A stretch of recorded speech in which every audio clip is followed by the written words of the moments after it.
నీ పొగరు అణిచి చాముండేశ్వరి అంటే ఏంటో చూపిస్తాను.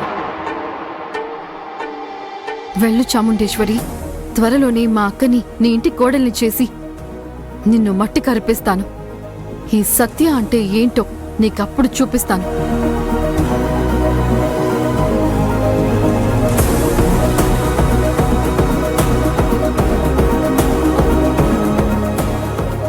ఏయ్, అసలేమైంది?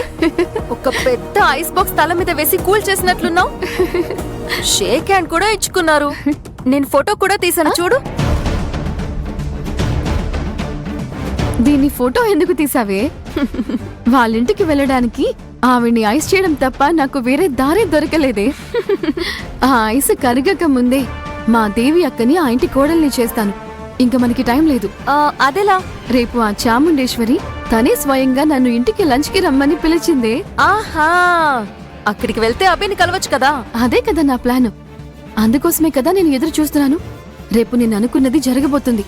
ఖచ్చితంగా జరుగుతుంది సత్య. All the best. సరే పద వెళ్దాం.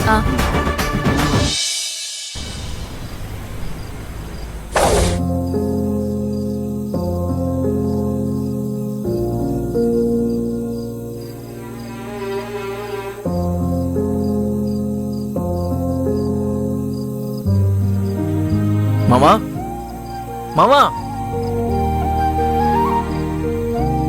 అంతగా ఏం ఆలోచిస్తున్నావురా? సత్య నన్ను ప్రేమిస్తుందా అని ఆలోచిస్తున్నాను రా. పూరెక్కల్ని పీకే బదులుగా నీ వెంట్రుకలు ఒక్కొక్కటి పీకి పడే. చివరికి జరిగేది అదే కదా.